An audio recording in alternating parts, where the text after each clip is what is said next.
Hey, everybody, and welcome back to Born Again to Live, Born Again to Love, Born Again to Not Be Sick. That's it. Welcome back, Eric. We have missed you from the realm of Big Blue, from the podcast. You're feeling better today, but still not 100%. Not 100%, still got a little cough, so if you hear that in the background, it's me just hacking away here. Yeah. I want to say thank you for everybody who reached out to me and prayed for me or anything during that time. I know that I was pretty sick. With flu B was the actual diagnosis. Nothing life-threatening, but at the time it felt pretty rough. Yeah. What was it? One of my friends texted and said, "You got the man flu." So, It was definitely a trend. I mean, I don't know so many people got flu B, but yeah, it was usually with a good friend of mine. She got, I think it was COVID, flu B, and strep all together. So, just get it all out of the way, one fell swoop. But no, you were also saying that people were encouraging you during the time of the reruns and just kind of enjoying listening to some of the stellar episodes from last season too. So yeah, it's kind of fun when I was at home. Now I'd be sitting there on the couch or laying on the couch, and I'd be tired of laying there or sitting there, and I would just scroll through the old episodes, and I don't know if it was God or the Holy Spirit, but it would illuminate. And it's like, oh, hey, I missed that episode. Let's put that one on tomorrow or whatever. And the actual Seth Addison one came because Seth reached out to me. That's right. On Saturday last week about a new ministry he's got going, and he wants to put it in here at Big Blue. And that would be amazing. so it was really cool to hear that episode again, I think. Oh, I love, we talked about this before we started rolling the mic, but there was a point where he was talking about how, once he found the Lord, he just thought that God was going to restore everything that once was, only it would mean something this time. When he was talking about that hit me like a ton of bricks. As I know in the beginning of this season, Aaron, we talked about the new year and what we were going to leave behind and what we were going to pick up. And, when God moves you forward, it isn't always carrying all your belongings and all your baggage with you. Sometimes you got to prove down. And so, I really enjoyed listening to that interview again, and I love the Stand Firm. That was a fun one. I remember recording so many of these episodes, and so enjoy the rewind. But I'm grateful to be back, season 2, with new content. That's right. Back yesterday, you heard from Julia. Yeah. We've actually sat on that one for about 2 weeks now. We recorded that, and we were going to play it last Tuesday.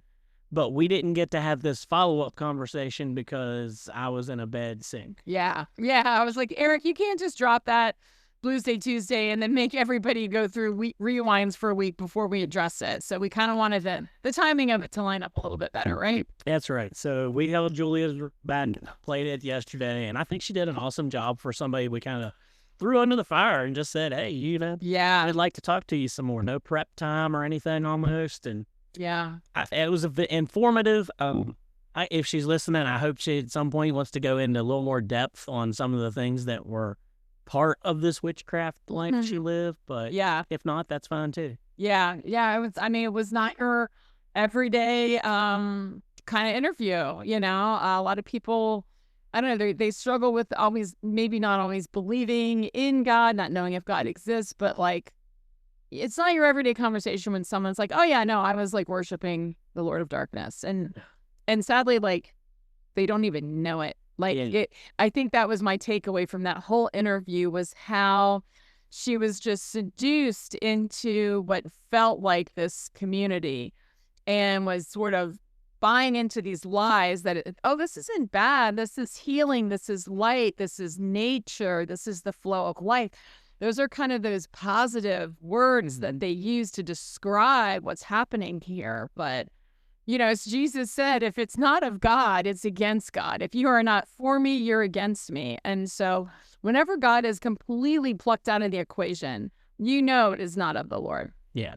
And again, like I said, I think that the reason we wanted to follow that conversation up is there's so many people in the Christian world that think that stuff doesn't exist. Right. That it's just a story or a made-up thing, that nobody really does that. And, we're here to tell you it's real. Yeah. I mean, we've told you last season, the devil's real.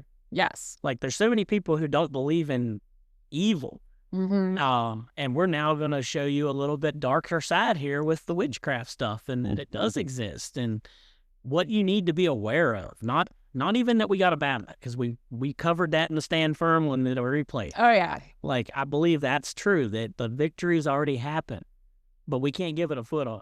No, absolutely. And we can't just dismiss things as like, oh, because, yeah, if your kids are, playing with the Ouija board, calling in on the dead and doing like spells and stuff in the playroom downstairs in the basement, like, you don't dismiss that stuff like, oh, that's just make believe. Like, nope, there is power in that. And, the Bible talks about those principalities of darkness. The Bible wouldn't talk about it if it wasn't true. So, yeah, we've got a whole lot of scripture that we want to cover, right? Yes, I think we're just going to dive into what Jesus, the Bible, God, everything says about this other side of witchcraft. Yeah. All right, we're going to start, let's see. Leviticus? Yes, Leviticus, which you've talked about this before, Eric, but this is basically a list of all kinds of rules and laws, but it was mainly geared towards the Levitical priests, right? The descendants of Aaron, the ones that were going to keep God's temple doing what it needs to do, praying for the people, forgiving sins, making the sacrifices. So this is a very strict standard. I was going to say, everybody gets caught up in Leviticus with that whole, I can't hold up to that standard. And you're right, you can't. But the Levitical priests were supposed to. They fell short. I mean, everybody knows that. But still, everybody looks at the book of Leviticus like it's for an everyday person, and it's not. It was for the priests. So we can't get caught up as much as that's what they were supposed to. Well, in Leviticus 19:31, it says, "Do not turn to mediums or seek out spiritists, for you will be defiled by them. I am the Lord your God." And I love how often in this, throughout Leviticus, he keeps reminding everyone, like, that's how he'll say a command and then he reminds you, I am the Lord your God. Like, I am the one that's calling the shots. And this is why, like, don't do this because you think it's wrong, you think it's right, it makes sense. You do this because I am the Lord your God. And like, to your point, Eric, right here, seeking out mediums and spiritists, for you will be defiled by them. Like, this right out of God's mouth, he's telling you this isn't good. Yeah. And it exists. He's validating that it's real. Yeah. That's where I want to get with this somewhat, is that, yes, it's real. God is addressing it himself. Right. So we should. Yeah. Well, and, whether it's in movies, whether it's in books, whether it's in real life, like, we all know those people. Oh my gosh, remember Ghost from the 90s, like Patrick Swayze, Demi Moore, whatever. Like, that movie resonated with a little bit of all of us, but there's other very romantic movies like it, where when you lose someone you love, it's like you would just give your last breath for just one more day with them, right? And so it's just such a romanticized thought process. But what God is saying is, like, we're not communicating with the dead. Like, we don't mess around with spiritists. We don't mess around with this kind of thing because, well, because I am the Lord your God, but also because God needs us to trust in him and not we don't need to hear from the dead. We don't need witches and tarot cards telling us our future, because God says, I have your future. I'm going to go before you. Go back to our promises from a few weeks ago. Like, God's got us. When you talk about the movie Ghost, I'm sitting here thinking of parents. And you allow this. Think about Julia. She said Charmed. It was an innocent show. Yeah. That started her thinking that way. Yeah. I think about the movie Casper the Friendly Ghost. Right. Right? I mean, think about these kids who see that for the first time and think, oh, it's okay to talk to the ghost. It's okay to talk to this other thing. Yeah. But there's an underlying evil in that movie, too. Yeah. And that could start them on a track of, well, it's okay if I follow this book that shows about these things, just like Julia. I mean, we got to learn that we give him a foothold, he's going to take it. Oh, for sure. And yes, am I saying Casper might not be the best thing to watch? It might not be. Yeah. Or if you watch it, have a conversation about it. Yeah. These parents that are out there that just put kids in front of an iPad or whatever for hours upon hours just to keep them quiet. And they don't have a clue what they're watching or what they're doing. And that's where it starts. These kids could start at 3, 4 years old learning about this spirit life that we don't even think about. Yeah.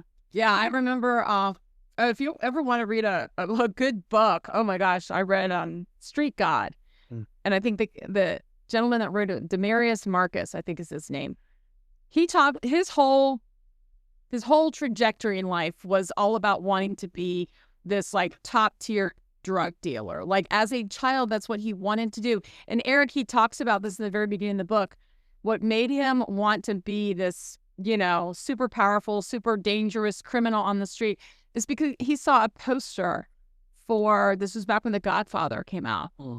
And it just said something like being a street god. And he's like that's all it took for him to be like, yes. He saw power, he saw notoriety, he saw strength, whatever it was he saw in that. But like kids are so impressionable. And so even, yes, the most innocent of things can just make such an impression that they just head down that wrong road. So yeah, just because it has a parental rating doesn't mean it's still good. You know what I mean? Yeah. But yeah, ironically, I think Charmed, wasn't that on the Disney Channel or like ABC or? It was CW or yeah, like one of these like family friendly channels. But like, that the devil will use the most innocent thing to kind of, his deception and distraction. And those are kind of his tools. They're not real. They're not just like a giant, 14-foot demon blocking the street sometimes. Like he's very cunning. Yeah. So yeah, that's all it took for just a young, impressionable person wanting a sense of community and belonging, right? That's all it took. Yep. All right, well, Revelations 21:8. So this is the definitive word at the very end of time. John writes, but the cowardly, the unbelieving, the vile, the murderers, the sexually immoral, those who practice magic arts, the idolaters and all liars, they will be consigned to the fiery lake of burning sulfur. This is the second death. I mean, when you're going through scripture, and a lot of times I won't include things like this because it's scare tactic. Yeah. And I don't like to do that if I'm talking somewhere or something, but I want you to know what God thinks about it. Mm-hmm. Right. I want the people who hear this to think, my version says the immoral, sorcerers, idolaters, and liars shall all have their part in the lake of fire. Yeah. I mean, he puts it in there. That's in the list. Yeah. The sorcerers, the dark magic, it's in there. It's in there. Yeah. If God includes it in a list of the people who are going to burn in a lake of fire, I think we have to pay attention to it. Yeah, it's a credible threat. I mean, it really is. So, yeah, I mean, if we're going through that list and we're reading it, and instead of those titles being the cowardly, the unbelieving, the abominable, they're people's names. Yeah. Would you not take it more serious? Right. If my name shows up where the immoral goes, yeah, and it says Eric Miller will burn in a lake of fire, I'm going to go like, wait, how can I change that? Exactly. How can I change that? But when you see sorcery, they're like, oh, I'm not part of that. Right. Yeah. So we can't take this as just a vague threat from God. I'm so like, oh, yeah, he's just throwing everybody bad in there. Well, what's bad? Exactly. It kind of scares me that cowardly is on this list. And I know, I feel like at one point we did talk about this, but yeah, because that seems like such a, sort of an innocent thing. It doesn't even seem like it's sinful to be cowardly, but when used the right or the wrong way, let's say, cowardly is a bad thing. Yeah. But yeah, so Revelation definitely talks about what will happen to those that practice magic arts or the sorcerers. Galatians 5:19 through 21. The acts of the flesh are obvious: sexual immorality, impurity and debauchery, idolatry and witchcraft, hatred, discord, jealousy, fits of rage, selfish ambition, dissensions, factions, and envy, drunkenness, orgies, and the like. I warn you, as I did before, that those who live like this will not inherit the kingdom of God. And I love how then, speaking of dragon fruit, the very next verse talks about the fruits of the Spirit. Yeah, and we can continue down the fruits of the Spirit because I'm pretty sure that you listened to Julia yesterday, and if you go back and listen to that, she had no good fruit. Yeah. When she was seeing all this stuff and doing all this witchcraft stuff, there was no good fruit in her, and she wasn't seeing it herself. And like, that's what caused it to change, was that she made notice that she was producing the bad. Yeah. Oh yeah, the nightmares, and it was affecting the kids, and like, I know at some point you just have to wake up and realize like, this isn't working for me, and yes, dragon fruit's still not a good fruit, but still not. Still not. But a year later. Am I allowed to keep going? But the fruits of the Spirit are love, joy, peace, forbearance, kindness, goodness, faithfulness, gentleness, and self-control. Against such things there is no law. This is the goal every day, that people know us by our fruits. Yeah. Which I know is that's going to be a different episode, but I do love when it talks about the acts of the flesh are obvious, and just all these things: hatred, jealousy, rage, witchcraft. And really, like, witchcraft it's replacing God with something that you believe to be equally powerful. To me, it's an outright rejecting of God. Like, listen, I know I need to do these things and be this way, but like, I don't like God's path of peace. I don't want to be meek. I don't want to have to surrender. I don't want to have to be forgiving or turn the other cheek. Like, I want to do things. I want to have power and control in this world. I just don't want to do it God's way. And I think that's what's that is what attracts people to witchcraft, right? Like, you mean I have a sense of power, I have a sense of control in this world, I don't have to do things God's way. So I think that, and I think for a time, it looks like a good thing. And then, as we were just talking about, like Julia saw, like over time, it's like, what kind of a vortex have I been sucked into, And who knows? I think for some people, it's too late to pull out of it. They just get deeper and deeper into it.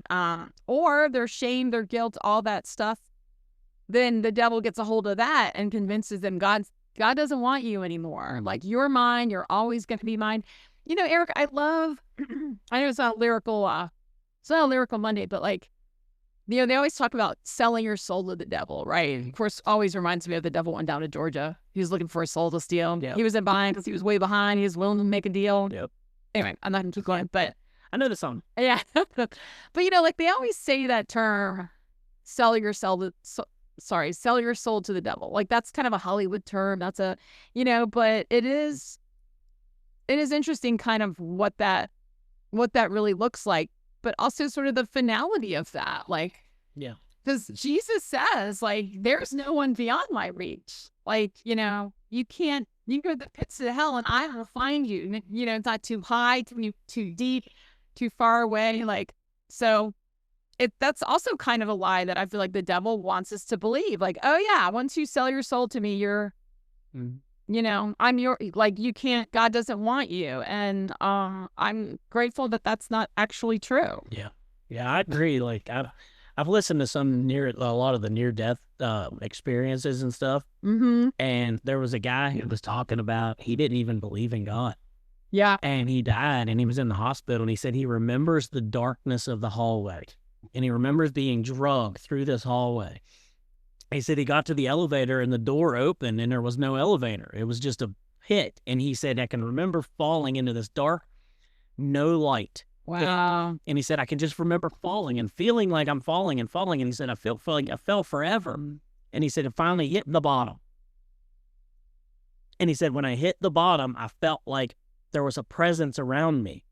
And he said, all of a sudden, I saw these like hands reaching in darkness, grabbing. Mm-hmm. And he said, all at once, I remembered Jesus. And he said, I said the word, and a light came out of that being. Oh, wow. Came down, picked him up, and pulled him back out of there. Wow. And he's like, that showed me that God is real. Yeah. And that I'm never too far gone. I was in the pit of hell. Yeah. And I said the name Jesus and like basically pulled out of it. And I'm like, that's pretty impressive. Wow. Because anyone who calls on the name of the Lord will be saved. Like, it seems so little until, like, just sitting around talking to the teens on a Saturday night, saying something like that. Yeah, because like, whatever. It doesn't seem as powerful and impactful. But when you when you see that play out, Yeah. wow, that's impressive. That was. Yeah, it's but the last thing I wanted to really talk about real quick was another thing I've listened to was the guy while I was sick was talking about the same idea of calling upon evil spirits and all that stuff, and it was the battle of Elijah and Jezebel and the prophets of Baal. Oh, right. And I didn't realize that Baal was the rain god. Oh, So this story took a change because we can talk about the story another time, but if you remember, they were turned towards Baal, the rain god, and Elijah said there will be no rain for 3 years. yeah, There will be no rain from here until I pray. yeah, And he stopped the rain. So when the battle later happens and he goes to King Ahab and he says, and Ahab's like, are you the guy causing all this problem? Well, if everybody's worshiping the rain god and they're not getting rain, yeah. yes, there's going to be some problems. And so that's what Elijah did, was cut off their god.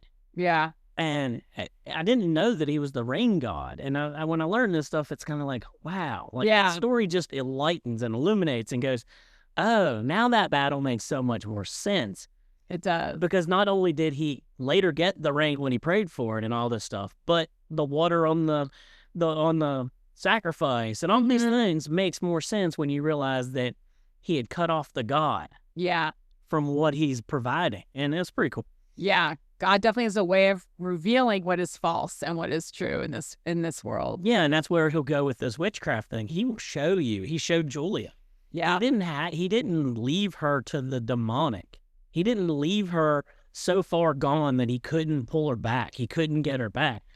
But he got her, and he was always present. He was omnipresence is what he is. And it was just like he was always there showing her, this isn't good. yeah, This isn't good. And eventually she was going to go, oh, I see it. yeah, And it's the same thing with the Baal, you know. They were like, well, if he's going to worship him, let's cut off his legs that he has to stand on and we're good. But again, it's God showing that he is more powerful and the right answer. He's truth. yeah. And no one is beyond saving. Like that's definitely no matter what we've done, we are all his children, and no one is beyond his reach. And I think once again it is proven by this testimony. Yep.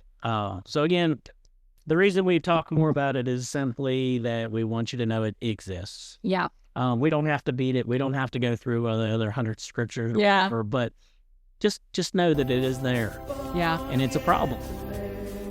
All right, we'll see you guys tomorrow. Bye. I'm